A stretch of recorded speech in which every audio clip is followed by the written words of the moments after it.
Bonjour à tous, c'est Claire, bienvenue dans cette vidéo où je vais vous montrer en direct comment est-ce que je modifie des jeux. Alors pourquoi est-ce que je modifie les jeux? Pourquoi est-ce que je coupe les bords? Parce que je trouve que ça rend les illustrations plus parlantes. Elles me parlent bien plus, je les vois mieux. Je trouve souvent que les bords écrasent l'illustration. Voilà, mais c'est très personnel. Je ne considère pas que ce soit un manque de respect par rapport à ce que l'auteur a créé, parce que pour moi c'est un petit peu comme changer le cadre d'un tableau. Voilà, je ne modifie pas les illustrations, je modifie juste la façon dont elles sont présentées. Alors ce tarot, c'est le Star Tarot qui m'a été offert pour mon anniversaire et il avait un défaut. Voilà, donc je vais en recevoir un nouveau. Et en attendant, j'ai fait plusieurs essais parce que j'étais pas trop sûre de ce que je voulais. Voilà, donc un des risques quand on fait des modifications, c'est de regretter après parce qu'une fois qu'on a coupé, ben, on peut plus remettre les bords. Deuxième chose, ce que je voulais dire aussi, c'est que une fois qu'on a découpé un jeu, on crée une sorte d'imperfection. On n'est pas des machines, donc on n'est pas capable de découper aussi bien que ce qu'une machine fait. Donc on va créer des imperfections. Moi, ces imperfections, je les aime bien parce qu'elles apportent une sorte d'humanité et elles personnalisent le jeu. Mais pour les personnes qui sont très maniaques et qui veulent un jeu parfait, je vous déconseille de faire ces modifications. Donc ça, c'est la première chose, donc découper les tours. Deuxième type de modification que je fais, c'est changer les tours, c'est-à-dire colorer les tranches. Ici, j'ai commencé, vous voyez, j'ai coloré les tranches en argenté, j'ai créé des tranches argentées. Alors, c'est la même chose. En tout cas, avec ma technique, j'ai pas des tranches argentées ou dorées aussi brillantes que celles qui sont faites à l'origine par les fabricants de cartes. Voilà, bien évidemment, c'est pas la même technique. Je vais juste le déposer avec un stylo. Alors, pour faire toutes ces modifications, vous avez besoin d'une paire de ciseaux. Et s'il y a quelque chose dans lequel vous devez investir, c'est la paire de ciseaux. Il faut qu'elle coupe très très bien. Prenez pas une paire de ciseaux qui coupe moyennement bien. C'est important qu'elle coupe bien. J'avais acheté aussi une table de découpage. Et j'aime moins parce que la table de découpage, lorsque je fais glisser le cutter, elle va créer en fait elle écrase un peu le bord. Donc du coup, on a les bords qui sont légèrement écrasés. Donc ici, on va avoir quelque chose, comment dire, une courbure dans ce sens-là. Et de l'autre côté, on va avoir quelque chose qui va rebiquer. Donc après, je les réécrase, ce que j'ai fait sur pas mal de jeux. Et finalement, j'ai trouvé qu'avec des ciseaux, ça allait pas mal. Et c'était même, voilà, c'était même agréable à faire. Et puis la deuxième chose, c'est bien d'avoir, pour faire quelque chose quand même de propre, un appareil qui refait les angles. Donc vous voyez, en fait, là j'en ai un qui permet de faire 3 types d'angles, plus ou moins serrés. Et le premier que j'avais acheté, que j'ai encore, hein, mais il permet juste de faire des angles très larges. Là j'en ai acheté un qui peut faire des angles tout petits, moyens et un peu plus gros. Et du coup, bah, j'ai essayé sur celui-ci pour revoir. Donc vous voyez, ça c'est l'angle tout petit. Hop, là c'est l'angle tout petit. Là c'est l'angle moyen. Et là, on a un angle un peu plus important. Voilà, donc à partir de là, moi j'ai décidé de faire ce type d'angle sur le jeu.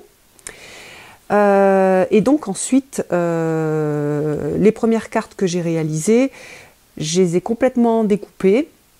Et je sais pas, il me semble que voilà, j'ai envie de garder quelque chose de bleu dessous. Donc j'ai commencé à découper, j'ai continué à découper pour faire des essais, hein, puisque je le redis, c'est un jeu, je vais en recevoir un nouveau puisque celui-là était défectueux.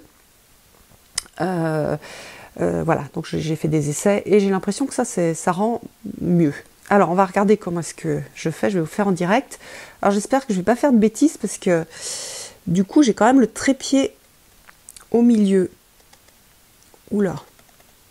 Oui, c'est pas évident. Donc vous voyez là, bon, c'est parce que j'avais le trépied au milieu, donc du coup j'ai mal découpé. J'aurais bien aimé garder la bordure et là je ne l'ai pas gardée. Donc je vais faire plus attention. Comment est-ce que je pourrais me mettre pour que ce soit plus facile? Ah oui, comme ça. Donc voilà, je découpe en étant très attentive au bord pour conserver le petit liseré. Voilà. Donc vous voyez que là, dans la première que j'ai faite, c'est pas terrible. Mon Dieu. Voilà. Donc je vais avoir ce format-là. Et puis après, je vais mettre dans la machine pour faire les coins. Alors il faut faire attention parce que parfois les machines pour faire les coins, elles se bloquent. Et elles font pas le coin correctement. Hop. Et voilà. Ah, décidément.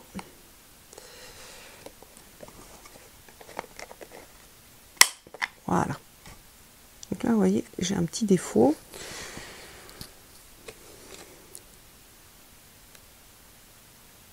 Là, que je vais rectifier. Donc voilà, on a la carte découpée. Donc vous voyez que c'est pas parfait, le trait est pas parfait. Bon là, j'ai jamais fait un trait aussi moche.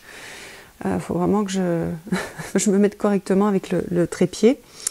Et donc je vais rajouter la carte à la collection que j'ai déjà commencé à faire. Et vous voyez qu'on va avoir ce rendu-là. Ça veut dire, si on regarde, par exemple sur un tirage en 3 cartes, je vais avoir un rendu comme ça pour les cartes complètes. Et si je mets mes cartes découpées, vous allez voir que le rendu est différent. On n'a pas la même... ça change un petit peu le feeling du jeu. Moi, je trouve qu'on voit bien mieux les illustrations. On est plus concentré sur les illustrations dans un tirage comme ça que dans un tirage avec les tours. Et après, dans un tirage avec, par exemple, que les illustrations, on va avoir encore un rendu différent. Voilà, les cartes sont plus sombres. Moi, je vais vous mettre une carte avec plus de couleurs. Voilà un petit peu le type de rendu qu'on peut avoir. Alors ici, quand on coupe tout, ça peut gêner parce qu'on ne va pas avoir la signification de la carte. Et sur certains tarots, c'est difficile de retrouver, par exemple, que là, c'est le magicien. Donc il faut bien connaître son jeu. Donc moi, sur certains jeux, c'est ce que j'ai fait. Ou alors, ce que l'on peut faire, c'est écrire avec un marqueur dessous le nom de la carte. Soit par exemple pour les majeurs, moi je mets souvent, j'écris pas le nom de la carte, je vais mettre en chiffres romains, voilà. Et puis pour les mineurs, je vais mettre par exemple un E pour l'as d'épée, etc. Vous voyez par exemple celle-ci, si je connais pas mon jeu, je vais me dire tiens, est-ce que c'est le soleil? Est-ce que c'est la force? D'ailleurs, je ne connais pas bien mon jeu. Et voilà, là par exemple, je me serais dit tiens, je pense que c'est le soleil, mais c'est pas sûr que ce soit le soleil. Donc si j'ai pas mis le petit chiffre en bas, je vais avoir du mal à le retrouver. Ou peut-être que c'est le roi de bâton. Donc voilà, je vais avoir des doutes sur cette carte-là. Quand on découpe comme ça, donc là vous voyez que j'ai juste l'information de la suite. Je pense que, enfin je vais regarder si j'arrive à me connecter tout de suite aux cartes et à voir tout de suite quel type de carte c'est en comptant en fait par exemple là les deniers. Mais sur certains, déjà ça met du temps. Et puis par exemple sur celle-ci, 10 d'épée, c'est peut-être pas évident. Bon, celle-ci, je m'en souviendrai avec l'illustration parce que c'est un Rider-Waite. Mais voilà, comment dire, l'idée c'est quand même, il faut être à l'aise avec son jeu. Donc il faut tout de suite qu'on percute. Donc soit on connaît très bien son jeu, on travaille beaucoup son jeu avant, soit on écrit quelle carte c'est dessous pour pouvoir tout de suite percuter. Parce que sinon, lorsqu'on est stressé parce qu'on a peur de ne pas reconnaître la carte, c'est dommage parce qu'on perd en fait en information et on perd en fluidité. Voilà, donc je vais continuer à découper quelques cartes et puis après je vais vous montrer ce que j'utilise pour faire les bords parce qu'il y a plusieurs techniques. Moi j'utilise donc des stylos, j'utilise pas de tampon encreur. Essentiellement parce que pour les tampons encreurs, il faut laisser sécher. Et donc, il faut étaler toutes les cartes, les laisser sécher. Et moi, j'ai peur de faire des bêtises. Donc, ce que j'aime le mieux au niveau des tours, ce sont les tours noirs parce que j'utilise un feutre. Je vais vous montrer après. Je fais celle-ci. Hop. Essayons de ne pas faire de bêtises. En plus, je coupe le 11 de la justice. Alors ça m'arrange parce que pour moi, la justice, c'est pas le 11. Je suis restée sur le... Enfin, comment dire, ma compréhension du tarot, elle est plus claire avec la justice en 8. Hop. Et puis là, on a la mort. Hop.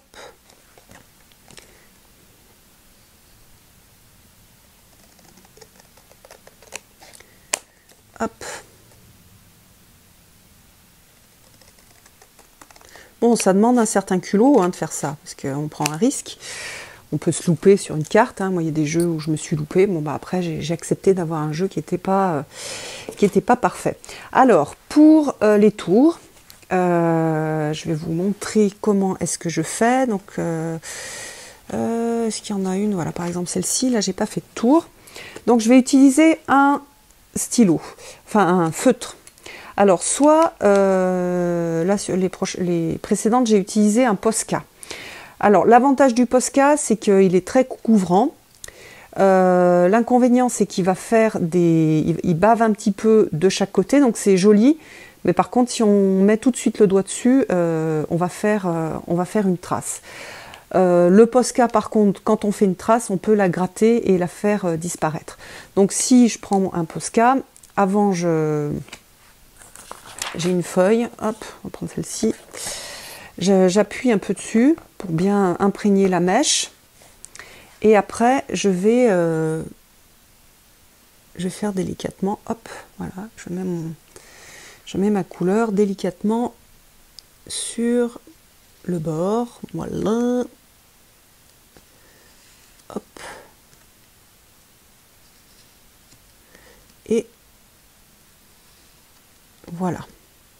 Il faut bien faire les bords. Alors, je ne sais pas si vous allez bien voir, mais vous voyez qu'il y a une trace en fait. Je crée une trace argentée sur le tour. On va mieux la voir de l'autre côté. Voilà, j'ai créé cette trace argentée sur le tour. Si je mets les doigts dessus, alors là ça tombe bien comme c'est un jeu test. Si je mets les doigts dessus, vous voyez, la trace disparaît. Et si je fais comme ça, hop, je vais en mettre sur ma carte. Donc si jamais je me suis trompée, que j'ai mis les doigts dessus, que j'ai fait des trucs dégoûtants, j'enlève et puis je repasse mon Posca, toc, dessus, pour refaire un tour. Voilà, hop, j'ai refait le tour. Et pour faire sécher, donc là c'est le truc casse-pied avec le Posca, je mets délicatement sur un papier un papier sopalin et hop, je vais laisser sécher. Voilà, donc il faut avoir beaucoup de place pour laisser sécher. Donc ça c'est la première technique, c'est pour l'argenté. Alors j'ai d'autres crayons qui me permettent de faire du argenté. Ce sont les crayons Sharpie. Donc argenté métallique, pardon. Et là c'est plus simple parce que ça sèche beaucoup plus vite. Hop. Alors, donc là par exemple je vais prendre, qu'est-ce que j'ai pas fait, celui-là, et je vais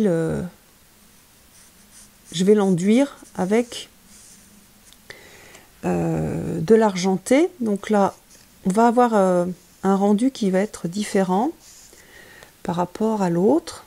Je vais pas du tout mettre de couleur sur la carte, donc je vais pas avoir ce tour qui va être créé. Mais je vais quand même, voilà, mettre de l'argenté. Bon, alors là, ouais, alors le problème là, sur ce type de crayon, alors ça sèche vite, donc c'est chouette. Par contre, ça sèche vite et du coup, si on fait une bêtise, il faut vite l'enlever, sinon on a du mal à la retirer. Alors si on a fait une bêtise, pour retirer, souvent au départ avec le doigt, on y arrive. Voilà, là j'ai réussi à enlever la saleté. Je déconseille de mettre de l'alcool sur vos cartes. Hein. Vous allez, si vous mettez de l'alcool pour enlever une tache, vous allez abîmer le revêtement. Et voilà, donc on a moins le tour par rapport à l'autre. Hop, voilà, l'autre on a un tour qui est important. Ici, de temps en temps, c'est un peu bavé, mais on n'a pratiquement pas de tour. Et alors, je ne sais pas si on va voir la différence, mais le rendu n'est pas tout à fait le même au niveau de la brillance. Voilà. Donc ça, c'est la deuxième possibilité. Donc là, je monte de l'argenté, hein, mais il y a le doré qui existe aussi. Et dernière chose, c'est celle que je trouve la plus cool, c'est de faire des tours noirs. Alors pour ce jeu-là, ça ne va pas être terrible, donc... Je vais le faire juste pour vous montrer, mais je ferai pas. Je vais le faire d'ailleurs sur celle-ci. Je le ferai pas sur ce jeu-là parce que c'est pas forcément joli. Donc là, j'utilise un marqueur permanent. Alors avant, j'aimais bien je le faisais avec des marqueurs permanents au xylène parce que je trouvais que ça allait bien, que ça séchait hyper vite et que le rendu était super joli. Maintenant, on n'en trouve plus, on ne vend pas parce que c'est toxique. Mais quand même, voilà, je prends un marqueur permanent. C'est pas un marqueur au xylène, mais c'est pas un marqueur à l'eau. Et ce qui est super intéressant, c'est qu'on a une pointe biseautée. Alors vous voyez, là, je l'ai utilisé plusieurs fois, donc maintenant, elle a il y a un petit trou sur... Ah, j'arrive pas à faire la netteté. Il y a un petit trou sur la pointe. Et on va faire pareil. On va déposer le noir. Alors c'est beaucoup plus simple en fait j'aime bien le rendu parce que ça donne une sorte de rendu satiné noir qui est super joli et ça fait pas du tout il a abîmé mon marqueur, ça fait presque professionnel en fait quand on met du noir autour. Donc voilà, la tranche noire. Et puis quand je vais mettre toutes les tranches les unes à côté des autres, on va avoir donc une jolie tranche noire satinée. Voilà, donc j'avais déjà fait une petite vidéo pour expliquer. Là, j'explique avec... j'en profite d'avoir ce jeu test pour vous montrer ce qu'on peut faire. Et voilà, on va avoir... en rendu, soit quelque chose comme ça, soit si on préfère garder quelque chose en bas, on va avoir ça. Donc là, on n'a pas un trop gros déséquilibre au niveau de la... Attendez, je vais mettre quelque chose à peu près des mêmes couleurs, ou alors un rendu comme ça. Donc ça permet, de faire des travaux manuels. C'est pas mal de faire des travaux manuels. Moi, je suis assez mentale, donc ça me permet de lâcher un peu. C'est super satisfaisant quand on a son jeu et puis qu'on l'a modifié, qu'il nous ressemble, qu'on l'a mis en fait à sa sauce. Ça fait sur certains jeux comme celui-là des jeux plus petits, donc plus faciles à manier. Et puis voilà, c'est son jeu personnel, il ressemble à aucun autre, hein. Les défauts sont nos propres défauts. Et voilà, donc moi j'aime beaucoup. J'espère que vous avez aimé cette vidéo, je vous embrasse tous et je vous donne rendez-vous pour une prochaine vidéo. À bientôt.